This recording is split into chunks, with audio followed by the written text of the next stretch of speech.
तो ये सवाल ना मैं आजकल के इन्फ्लुएंसर्स की तरफ से लाया हूँ। इनमें से बहुत से लोग हैं जिनके पास 10 लाख से 1 करोड़ की फॉलोअरशिप है, यानी कस्टमर बेस है। तो ऐसे में ये कितना आसान है कि मेरे पड़ोस की इंस्टाग्राम फेमस इन्फ्लुएंसर अगले ही महीने अपना organic, cruelty free, secret Himalayan जड़ी बूटी वाला स्किन केयर ब्रांड लॉन्च कर दें और सक्सेसफुल हो जाए, क्योंकि उनके पास तो 10 मिलियन फॉलोअर्स हैं जो उनकी ब्यूटी टिप्स पे लाइक करते हैं, कमेंट करते हैं और शेयर करते हैं। इसको एमबीए में एसेस करना है तो कैसे करेंगे? बिल्कुल, आपने सीधे उस डिजिटल जंगल की तरफ इशारा किया है जहां आजकल हर इन्फ्लुएंसर अपने फॉलोअर्स को एक लॉयल कस्टमर में बदलने के लिए तैयार बैठा है। और यहीं पर हमारी पुरानी पर बहुत सॉलिड एमबीए की एक स्ट्रैटेजी काम आती है, जिसे हम बोलते हैं पोर्टर्स 5 फोर्सेस। मेरा सजेशन है कि ये इन्फ्लुएंसर्स को लेवरेज करनी चाहिए before making a decision to enter the market. देखो, ये बस एक टेक्स्ट बुक स्ट्रैटेजी या चैप्टर नहीं है। जब आपके नेक्स्ट डोर फैशन या फिटनेस इन्फ्लुएंसर, जिनकी रील्स वायरल हो रही हैं, अपनी खुद की कपड़े या स्किन केयर लाइन लॉन्च करने का प्लान बनाते हैं, तब पोर्टर्स का ये फ्रेमवर्क उनको एक एक्सरे विजन देती है। ये बताएगी कि फॉलोअर्स इक्वल टू कस्टमर्स हो पाएगा या नहीं। अच्छा, तो एक बेसिक क्वेश्चन से शुरू करते हैं और स्किन केयर का ही केस ले लेते हैं। तो आजकल कितना इजी है या कितना डिफिकल्ट है to enter in this industry, और कौन से की फैक्टर्स को कंसिडर करना होता है? तो इसको बोलते हैं पोर्टर्स फर्स्ट पैरामीटर, यानी बैरियर टू एंट्री। तो in today's market entry barriers have reduce significantly. अब अगर हम D2C स्किन केयर जैसे कि आप बोल रहे हैं उसकी बात करें, तो इस इंडस्ट्री में एंट्री बैरियर्स आर प्रिटी लो। और इसके 2-3 मेजर फैक्टर्स हैं जिस पे हम इसको एसेस कर सकते हैं। जैसे फर्स्ट एंड फॉरमोस्ट है लो कैपिटल रिक्वायरमेंट। अब बड़ी बड़ी फैक्ट्री की जरूरत नहीं पड़ती। Easily available white labelling, contract manufacturing, third party manufacturing and packaging से आप विद इन वीक्स शुरू कर सकते हैं अपना नया ब्रांड, वो भी कंपैरेटिवली लो या इनफैक्ट काफी कम कैपिटल से। अब इसमें दूसरा आता है कंज्यूमर बिहेवियर। जेन जी, जो आजकल इंडिया में मेजर कंज्यूमर फोर्स है, वो अपना ज़्यादा टाइम सोशल मीडिया पे स्पेंड करते हैं, जहां वो इन्फ्लुएंस होते हैं ट्रेंडिंग रील्स से, कंटेंट से, जो नए और इनोवेटिव प्रोडक्ट लेके आते हैं। And hence entry for new brands बहुत ईजी हो जाती है। और कंज्यूमर्स यानी ये जेन जीज, मिलेनियल्स, ये रेडी हैं नए प्रोडक्ट ट्राई करने के लिए। इस वजह से overall market size has increase multiple fold. अब पोस्ट कोविड की बात करें अगर, तो सोशल मीडिया इन्फ्लुएंसर्स ने कंज्यूमर्स को समझा दिया कि भाई देखो, सिर्फ क्रीम लगाने से काम नहीं होगा, आपको चाहिए क्लींजर, टोनर, मॉइस्चराइजर, सीरम।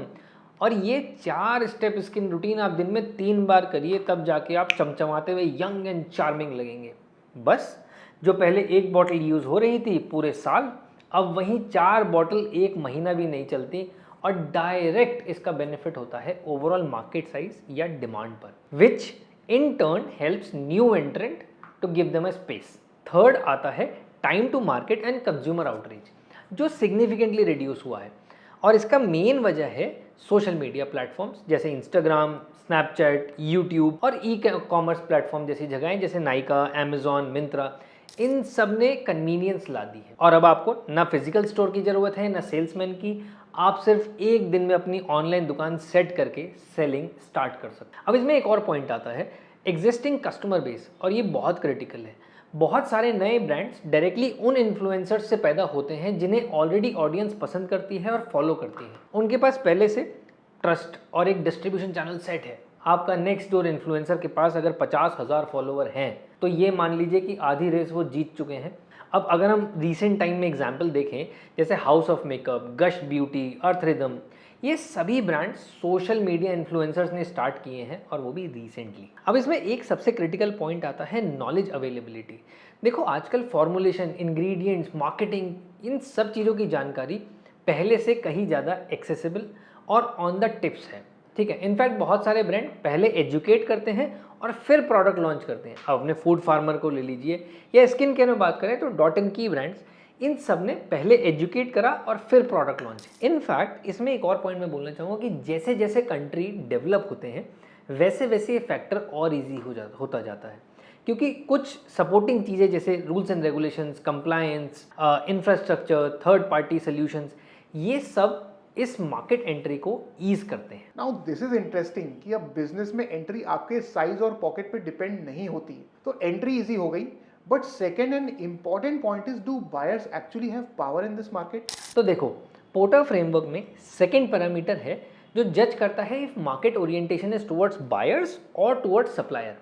अब इसमें हम बायर्स की पावर को कुछ फैक्टर्स पे एनालाइज करते हैं, जैसे information availability, switching cost, substitute, etcetera etcetera. Archit, जो हम D2C स्किन केयर की बात कर रहे हैं, ये मार्केट में bargaining power of buyers is extremely high, क्योंकि बायर्स के पास आज की तारीख में बहुत इन्फॉर्मेशन है। इंग्रेडिएंट्स की लिस्ट, रिव्यूज़, इन्फ्लुएंसर के टेस्टिमोनियल, डर्मेटोलॉजिस्ट की राय और कॉम्पिटिटर्स की प्राइसिंग उनकी फिंगर टिप्स पर। आपके ऑर्गेनिक क्लेम से लेकर क्रुएलिटी फ्री स्टेटस तक सब कुछ सेकंड्स में पता कर सकते हैं या क्रॉस रेफरेंस कर सकते हैं। अब देखो, इसमें एक और आता है लो स्विचिंग कॉस्ट। नया फेस वॉश हो या मॉइस्चराइजर, इसमें जनरली ट्राई करने में कोई खास रिस्क नहीं है, ठीक है।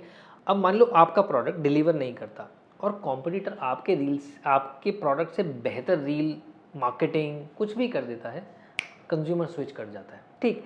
अब उसकी स्किन केयर रूटीन का तो कोई कॉन्ट्रैक्ट या लॉक इन है नहीं, तो इसलिए इस मार्केट में स्विचिंग कॉस्ट बहुत कम। देखो, इसमें एक और पॉइंट आता है, मार्केट में as of today D2C companies की भरमार है। या तो वो नए कंपनीज हैं या D2C एग्जिस्टिंग है, या बड़ी कंपनीज जो अब D2C में आ रही हैं। हर कोई इस मार्केट में एंट्री लेने के लिए तैयार है।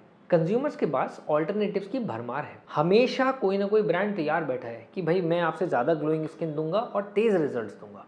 वो इसको मैं आपको शॉर्ट में समझाऊं ना, तो इसे ऐसे समझिए कि कंज्यूमर सिर्फ बायर नहीं, वो part time detective, full time critic और एक सेवी बार्गेन हंटर है। आपको उनकी लॉयल्टी हर दिन खरीदनी पड़ेगी। तो इसका मतलब है हम एक इजी एंट्री और डिमांडिंग कंज्यूमर वाले मार्केट का डिस्कशन कर रहे हैं। और अब मेरा ऑब्वियस सवाल ये है कि हमारे इन्फ्लुएंसर्स जो बिजनेस करने की सोच रहे हैं, what powers do they hold? क्या वो मार्केट में अपने कस्टमर बेस को बना सकते हैं, and how do we assess that? तो पोर्टर्स फ्रेमवर्क में थर्ड सेक्शन सप्लायर्स के लिए है, जहां आप एज अ बिजनेस ओनर ये अंडरस्टैंड करते हैं कि क्या आपकी पावर्स हैं, और इसको बोलते हैं बार्गेनिंग पावर ऑफ सप्लायर्स। और इसके लिए हम देखते हैं कुछ चीज़ें, जैसे प्रोडक्ट डिफरेंशिएशन ले लेते हैं। प्रोडक्ट डिफरेंशिएशन यानी आपका प्रोडक्ट मार्केट में मिलने वाले सीरम, क्रीम, लोशन से कितना सुपीरियर या अलग है।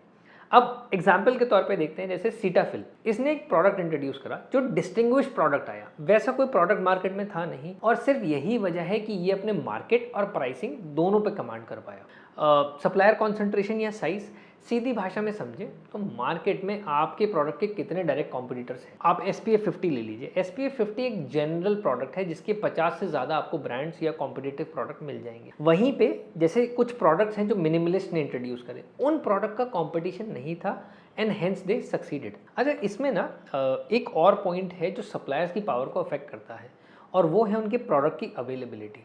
अब एक ब्रांड है जो सिर्फ ऑनलाइन बेच रहा है, और एक है जो ओमनी चैनल बेच रहा है, यानी बाहर दुकान से लेके वेबसाइट तक सब जगह उसका प्रोडक्ट मिल रहा है। In that case suppliers create their power. अब इसको अगर रियल एग्जाम्पल से समझो ना, तो जैसे मामाअर्थ है। मामाअर्थ ने D2C से शुरुआत करी और वहाँ सक्सेसफुल होने के बाद वो तुरंत चले गए रिटेल में, क्योंकि उन्हें लगा कि मार्केट में पेनिट्रेशन करना है। सिमिलर एग्जाम्पल फॉलो करा डॉटम की, मिनिमलिस्ट और जितने भी ब्रांड्स हैं जो ग्रो कर रहे हैं, ठीक।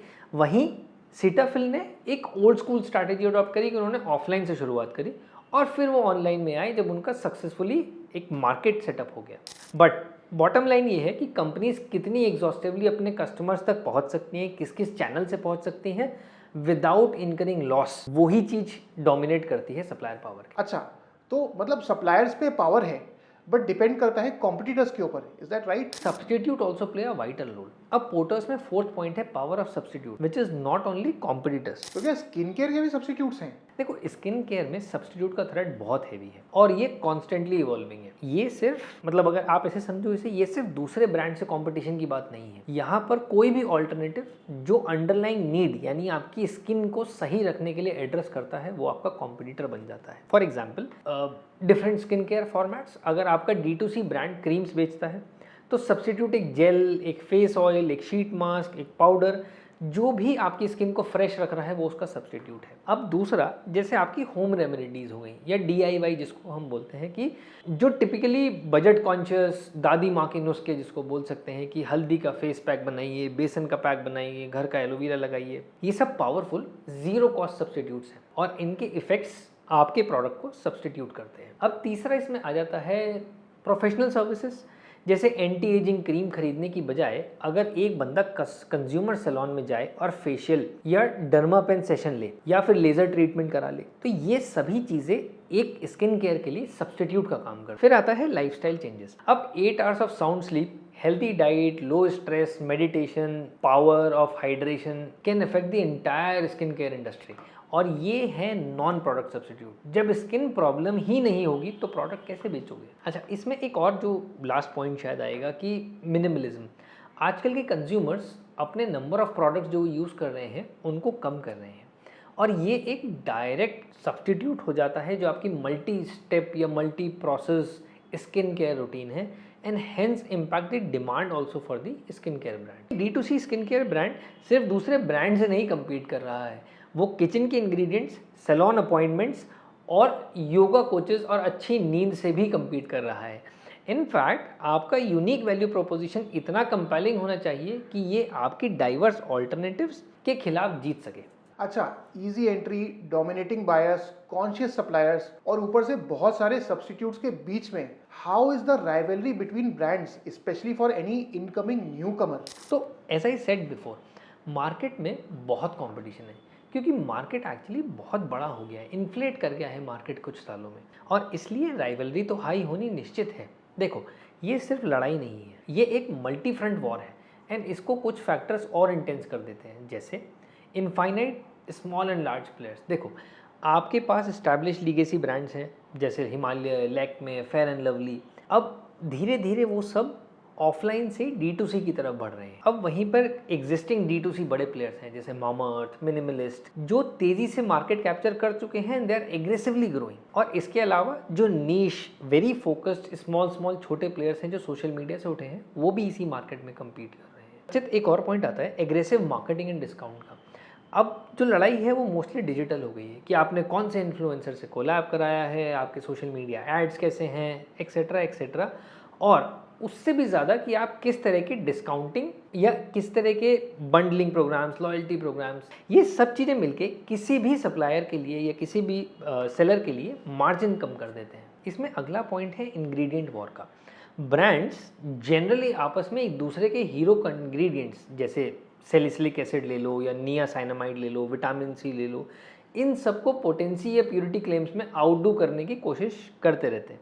फिर हमारा अगला एक और पॉइंट आता है rapid innovation and copy getting. एक किसी ब्रांड ने, अब क्योंकि मार्केट में इनोवेशन बहुत तेजी से हो रहा है, हर कंपनी नया ब्रांड लॉन्च कर रही है, बट जहाँ किसी का एक ब्रांड हीरो प्रोडक्ट बना, सारे ब्रांड्स वही प्रोडक्ट कॉपी करने में या उससे इंस्पिरेशन लेने में लग जाते हैं। तो बॉस, ये ना एक म्यूजिकल चेयर के हाई स्टेक्स गेम जैसा बन गया है। म्यूजिक यानी डिमांड बज रहा है, लेकिन प्लेयर्स बहुत ज़्यादा हो गए हैं और हर कोई एक सीट के लिए झगड़ रहा है। आपको सच में एक यूनिक धुन यानी प्रोडक्ट और परफेक्ट टाइमिंग चाहिए, सिर्फ सर्वाइव करने के लिए नहीं बल्कि अपनी ही धुन पर डांस करने के लिए भी। यार मतलब ये तो पोर्टर लेंस से हमने D2C स्किन केयर लैंडस्केप की एक पूरी एक्सरे ले ली है, और सच कहूँ तो थोड़ी होश उड़ाने वाली तस्वीर थी। तो अगर मैं एक बडिंग एंटरप्रेन्योर हूँ जिसके पास में एक सीक्रेट फॉर्मूला है किसी स्किन केयर प्रोडक्ट का, तो आपका फाइनल एडवाइस क्या होगा? क्या इसे ट्राई करना भी वर्थ इट है या मैं किसी और को ये फॉर्मूला बेच दूं? I think excellent question Archit, और मुझे लगता है इसका आंसर सिंपल हाँ या ना नहीं है। अगर आपके पास सच में एक यूनिक डिफेंडेबल वैल्यू प्रोपोजिशन, मान लीजिए कोई पेटेंटेड प्रोडक्ट है या बहुत ही स्पेशलाइज्ड फॉर्मुलेशन है या किसी बहुत ही स्पेसिफिक प्रॉब्लम के लिए सोल्यूशन है, तो I think there is fair chance that you can survive in this market and win in this market. India में ही इनफैक्ट अगर हम देखें तो ऐसे बहुत एग्जाम्पल्स हैं जो ब्रांड्स उठे हैं एक स्पेसिफिक प्रोडक्ट, एक स्पेसिफिक सोल्यूशन को लेके और सक्सीड करें हैं, जैसे मिनिमलिस्ट, जैसे मामाअर्थ। तो काफ़ी इंसाइटफुल डिस्कशन था, और ये 5 पॉइंट सारा मस्ट चेक बिफोर डिसाइडिंग कि आपके फॉलोअर्स आपके कस्टमर्स है भी या नहीं है। Please leave us a comment if you are in a dilemma of any such situation. We'll be happy to collaborate and see brands growing.